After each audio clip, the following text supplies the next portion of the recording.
comme ça, des tracés. Les spectroscopies, ça donne des images comme ça ne donne pas des belles images anatomiques. Cái cộng tử phổi này nó không cho giống như các cộng tử khác, là nó không cho cái hình ảnh giải phẫu gì cả, mà nó cho chúng ta cái sơ đồ như thế này. Alors ça fait très peur, mais en fait c'est pas compliqué. Cái hình ảnh có thể là rất là phức tạp, đôi khi là cũng làm chúng ta sợ. Dans 20 minutes, vous saurez tous faire une spectroscopie. 20 minutes, trong vòng 20 phút chúng ta có thể hiểu cái cộng tử phổi là cái gì. Alors, le principe, on va caractériser les tissus en fonction de leur composition chimique. Cái nguyên tắc của nó là nguyên lý của nó là cái gọi là đặc điểm, nó là mô tả cái đặc điểm của cái tổ chức mô dựa trên cái thành phần hóa học của nó. Les acides aminés qui constituent les protéines du cerveau vont donner des signaux différents en IRM. Các acid amin ở trong cái nhu mô não thì nó tạo nên thành phần protein trong não, và chính các acid amin này nó cho những cái tín hiệu khác nhau.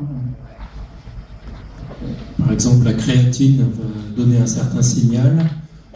Je sais pas moi, la choline va donner un autre signal. On peut les différencier en IRM.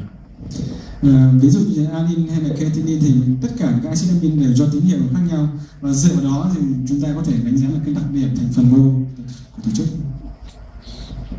Voilà, en fait, ce qu'il y a autour des protéines, ça va modifier un peu leur résonance, le signal qu'ils vont donner en IRM.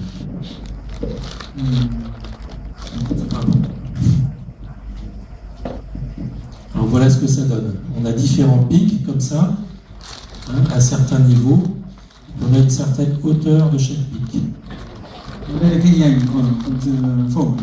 Chúng ta thấy có rất nhiều các đỉnh khác nhau, các vị trí tương tự, các vị trí khác nhau có các đỉnh khác nhau. Ici c'est la fréquence de résonance et ici c'est la concentration.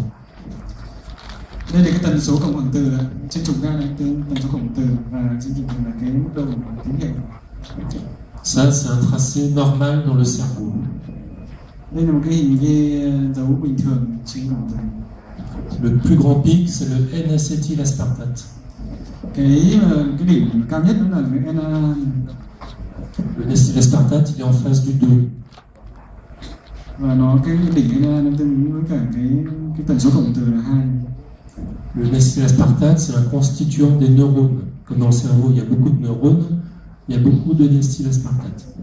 Cái NA này nó chính là thành phần trong các cái neuron thần kinh, cho nên là cái đỉnh, cho nên nó đỉnh nó cao nhất là đúng. De ce côté-là, à droite du N-acétylaspartate, il n'y a pas de pic normalement, presque rien, il n'y a pas de pic ici. Ở bên trái của cái đỉnh NA này, NA là cái đỉnh lipid, thường thì nó không thấp và không tạo thành cái đỉnh rõ ràng. Donc en face du 2, c'est le N-acétylaspartate, ce sont les neurones. Je répétais juste qu'en face du 2, là, ce sont les neurones, le N-acétylaspartate. Và em mới nói là đối diện với cả vị trí tần số cộng từ là 2 này thì chính là cái NA, và NA này đại diện cho cái neuron bình thường. Toutes les lésions qui vont détruire les neurones, que ce soit une tumeur, un abcès, un AVC, vont entraîner une diminution de N-acétylaspartate. Cho nên là tất cả những tổn thương mà cái tiêu hủy cái neuron thần kinh, ví dụ có thể là áp xe, có thể là ung thư, có thể viêm nhiễm, thì nó sẽ làm tiêu hủy NA, và cái đỉnh NA trong trường hợp này sẽ bị giảm. Ça va jusque-là? Đến đây tốt chưa? Ok. Normalement, il n'y a pas de pic à droite du 2.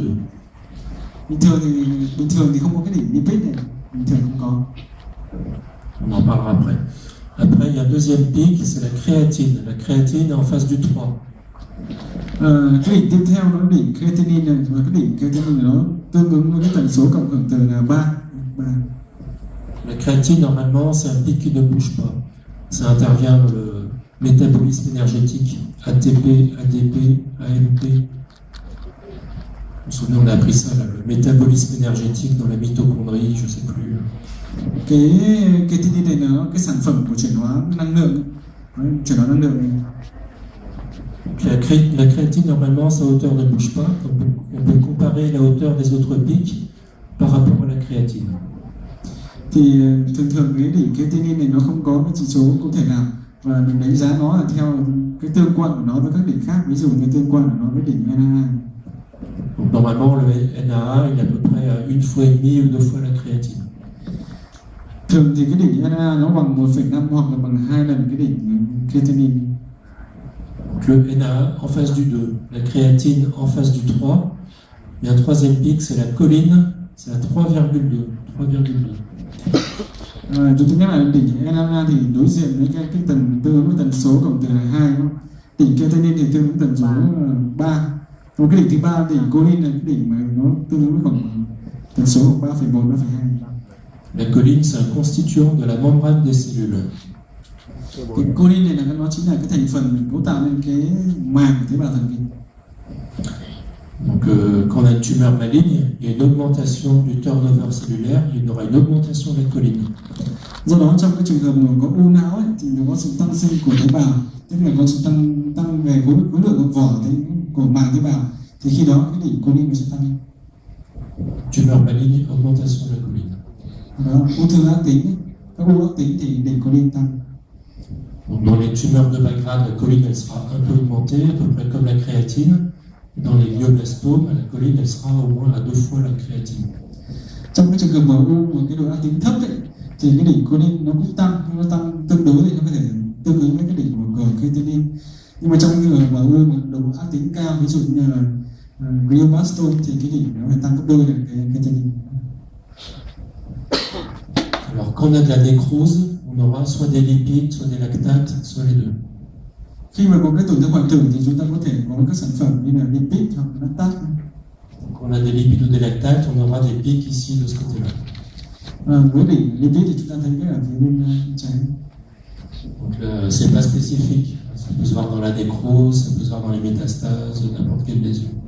Tuy nhiên cái đỉnh lipid này nó không đặc hiệu thì nó có thể sản phẩm phổ trình như là hoại tử do áp xe hoặc là hoại tử u như là di căn, không đặc hiệu đỉnh lipid. Ça va jusque là? Ok, đến đây tốt chưa? Có hiểu, đến đây thì hiểu rõ. Có gì không mất? Xong hết rồi. Xong rồi. Court ou à TE long, tandéco court, tandéco long. Có hai cách mà người ta thực hiện cái cộng tử phổ. Thứ nhất là cộng tử phổ với cái thời gian TE ngắn và cộng tử phổ với TE dài. À tandéco court, on voit beaucoup de pics comme ici, mais c'est pas quantitatif. Với cái cộng tử với TE ngắn thì chúng ta có rất nhiều cái đỉnh ở đây, nhưng mà đây chỉ là cái định lượng chứ không định tính, nhưng mà chúng ta không có cái giá trị định lượng. Et à tandéco long, on voit moins de pics, mais c'est plus quantitatif. Với cái TE dài thì chúng ta có ít đỉnh hơn, nhưng mà chúng ta sẽ có giá trị định lượng. Tandéco court, c'est 35 millisecondes à peu près. Tandéco long, c'est à partir de 135, 140 millisecondes.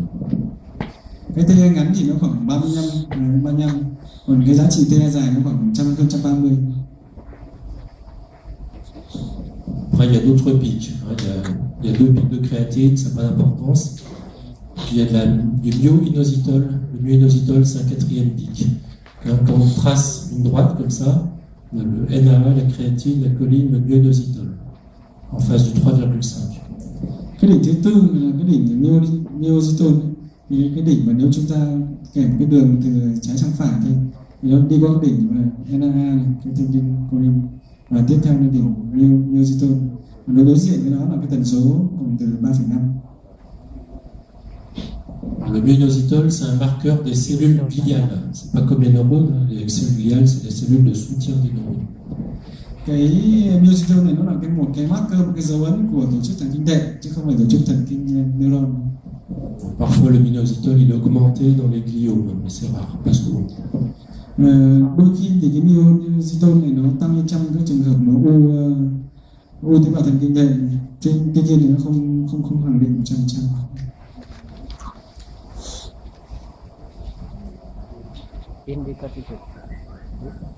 Donc les indications, c'est qu'on a une lésion, on ne sait pas si c'est une tumeur, un abcès, autre chose, une lésion inflammatoire, une lésion de nature indéterminée, on peut faire une spectroscopie. Cái chỉ định là khi mà chúng ta có những tổn thương mà mình không biết là nó tổn thương u hay tổn thương viêm thì đây là cái chỉ định của cộng tử phổ. Devant une tumeur, ça permet de faire la différence entre une tumeur de bas grade et une tumeur de haut grade. Thêm nữa là nó cũng cộng tử phổi cho phép chúng ta đánh giá là cái tổn thương đấy tổn thương độ ác tính thấp hay độ ác tính cao. Comment on fait la différence? Bằng cách nào chúng ta phân biệt được cái tổn thương độ ác tính thấp và cao? Bằng tế bào choline. Avec la choline, dans les tumeurs de haut grade, la choline sera très élevée, puis les neurones sont très détruits, donc le NA sera effondré, puis souvent il y aura de la nécrose aussi, des pics à droite, et que du dos. Trong cái tổn thương ác tính thì cái đỉnh choline rất cao, do cái tế bào neuron bị phá hủy trên đỉnh NA suy giảm. Trong cái tổn thương ác tính có thể có tổn thương hoại tử do chúng ta xuất hiện cái đỉnh lipid hoặc cái đỉnh lactate. Et donc dans les gliomes de bas grade, la choline sera un peu augmentée, pas beaucoup. Le NA sera pas beaucoup diminué, et il y aura peu de nécrose ou pas de nécrose. Ngược lại trong cái tổn thương mà u có bậc thấp thì cái đỉnh choline tăng nó không nhiều lắm, NA thì giảm không rõ, và cũng có thể cái đỉnh lipid và lactate thì không thấy. Alors dans un abcès, qu'est-ce qu'on va trouver? Trong cái tổn thương áp xe thì chúng ta tìm cái gì? NA lipid lactate, lipid et lactate. Alors dans les abcès, ça va d'abord détruire les neurones, donc une diminution du NA. Đầu tiên thì là cái trong tổn thương áp xe thì nó tiêu hủy cái tế bào thần kinh bình thường, cho nên là NA sẽ giảm. La choline ne sera pas beaucoup augmentée, elle sera pas augmentée. La choline, ça bouge pas. Cái choline thì sẽ không thay đổi. On peut avoir de la nécrose, effectivement. Chúng ta có thể thấy một cái tổn thương hoại tử avec des lactates, des lipides. Với cái đỉnh lactate và lipid. Parfois, on a des pics spéciaux aux abcès, des acides aminés qu'on voit que dans les abcès. Đôi khi chúng ta có thể những cái đỉnh mà cái đỉnh nó đặc trưng mà chỉ tìm thấy trong cái trường hợp áp xe, các sản phẩm chuyển hóa khác. Ok. Après, comment on fait la différence entre une récidive de glioblastome qui était traitée par radiothérapie ou une radionécrose? Tiếp theo là làm thế nào để phân biệt một cái tổn thương tái phát của cái u não bậc cao để phân biệt một cái tổn thương tái phát và một cái tổn thương gọi là hoại tử tía xạ. Choline. Voilà, la choline. Quand c'est une récidive de tumeur, la choline va augmenter. Si c'est la radionécrose, ça sera pas augmenté. Chúng ta dựa vào cái đỉnh choline nhé. Trường hợp tái phát thì choline nó tăng rất cao. Còn trong trường hợp hoại tử tía xạ thì choline không tăng. Alors on peut faire la spectroscopie juste sur un centimètre cube, comme ça, sur un voxel, ou on peut faire la spectroscopie sur toute une tranche de cerveau. Chúng ta có thể thực hiện một cái spectroscopy, cái cộng tử phổi với một điểm hoặc là cộng tử trên nhiều điểm trong cái giải trường. La spectroscopie monovoxel, comme ça, c'est beaucoup plus précis, plus quantitatif que la spectroscopie multivoxel sur toute une coupe. Với là cái cộng tử nói một điểm chính là cộng tử monovoxel, thì cho ra nhiều cái đỉnh tích hơn. Còn từ mà nhiều voxel, nhiều điểm thì chúng ta ít đỉnh hơn.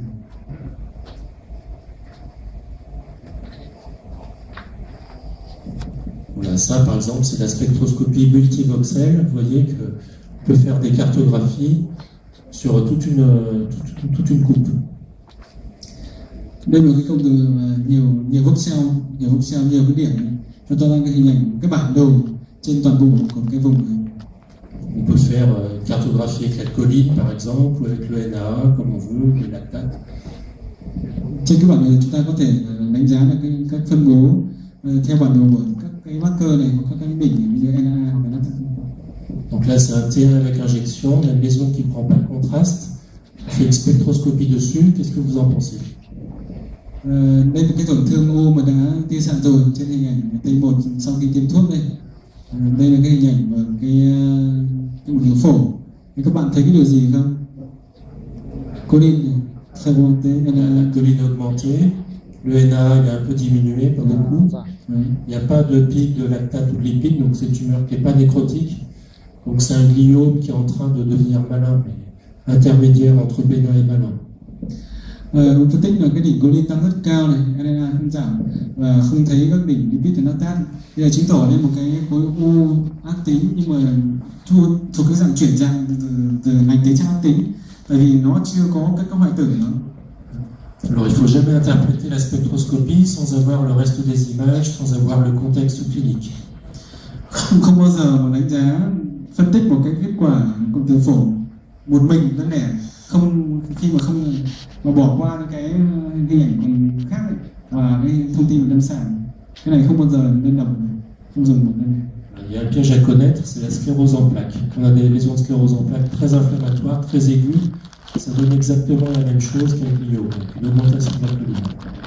Tại vì là một cái trường hợp khác mà cho cái hình ảnh tương tự bên trong gần sưng cứng mảng cấp thì gây một cái tổn thương viêm rất là nhiều, thì cái cộng tử phổi nó cũng tương tự như này. Nếu chúng ta bỏ qua hình ảnh khác mà cũng tương tự lâm sàng thì nhầm lẫn với cả những cái u não.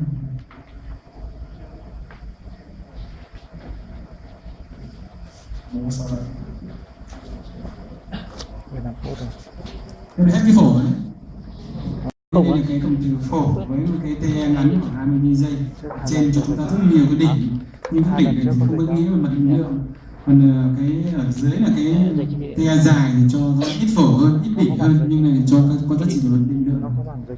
Alors, les principales applications, c'est les tumeurs cérébrales, pour savoir để xem là cái u não này cái mức độ bậc thấp hay cao, đánh giá cái tổn thương có thể là cái tái phát hay là cái hoại tử sau cái xạ này. et pour faire la différence entre abcès et tumeur. Và chúng ta có thể phân biệt, dùng nó để phân biệt giữa một áp xe và một ung thư. Après, chez l'enfant, il y a quelques maladies métaboliques, des maladies héréditaires, des leucodystrophies, où on aura des pics anormaux. Và ở cái trẻ nhỏ thì nó có một số bệnh lý về chuyển hóa thì dùng spectro có thể chúng ta phân biệt.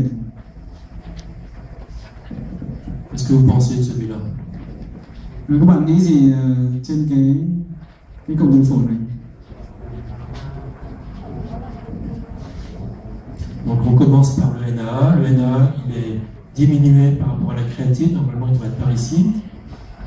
La choline est augmentée, elle devrait être en dessous de la créatine. La choline est très augmentée, c'est une tumeur maligne, c'est un glioblastome. Il y a aussi des lipides ou des lactates. Mình phân tích ra là cái đỉnh này thì đầu tiên là cái đỉnh NA nó giảm, tại vì giảm so với cái đỉnh creatinine bình thường thì NA nó khoảng 1,5 đến 2 lần. Đấy, đỉnh creatinine đây, NA đây và NA giảm, và choline thì tăng rất là tăng, và chúng ta thấy cả cái đỉnh lactat và lipid đây thì chứng tỏ một tổn thương u não ác tính có cái hoại tử trong. Et là, qu'est-ce que vous pensez? Là-dessus, par exemple. Bên trái này các bạn nghĩ cái gì này? Hai này đây, hai giảm cũng tương tự đúng không? Mình thấy là cái NA cũng giảm từ cái creatinine đây, NA đây, NA diminué, cái choline tăng, lipid có cả lipid. La créatine, on la voit pas bien. Le NAA, il est très diminué. La choline est très augmentée. Il y a des lipides ou des lactates. Si c'est un TE long, ce sont des lipides. Un TE long, enfin un TE court, les lipides et les lactates, ils ont le même aspect. Ils donnent deux petits pics comme ça, entre 0,9 et 1,3. Un temps d'écho long, les lipides ils restent en haut et les lactates ils passent en dessous de la ligne. Nó chỉ cái ảnh là cái TE ngắn thì cái đỉnh lipid và lactat gần tương đồng với nhau, đó là hai bên cạnh đầu kia. Còn trong TE dài thì lipid thì cao và cái lactat thì tụt hẳn xuống. Et là, trong trường hợp này sao? là, on ne voit pas le NAA, on ne voit pas la créatine, donc c'est difficile d'interpréter.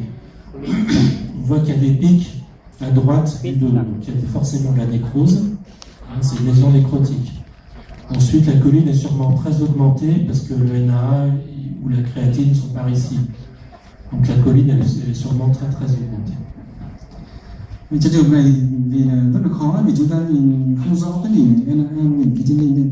Trên đây này có cái đỉnh lipid rất là tăng đây, có thể tổn thương hoại tử. Cái choline đây mà chúng ta nếu như NA bình thường thì đây choline rất là tăng, nhưng mà thì đỉnh choline không biết, có thể là tổn thương hoại tử. Ça c'est une tumeur maligne et nécrotique. Là c'était une métastase, ça peut être aussi un glioblastome, c'est pareil. Đây là một cái tổn thương ác tính, có thể là tổn thương di căn hoặc có tổn thương glioblastome. Alors on dit que dans les métastases, les lipides sont plus augmentés que dans les glioblastomes, mais ça n'a pas d'importance. cái metastasis lipid là hormone. Trong cái di căn thường cái đỉnh lipid thì nó tăng lên rất nhiều trong so với cả cái trường hợp của u não hoại tử, u bổ cao.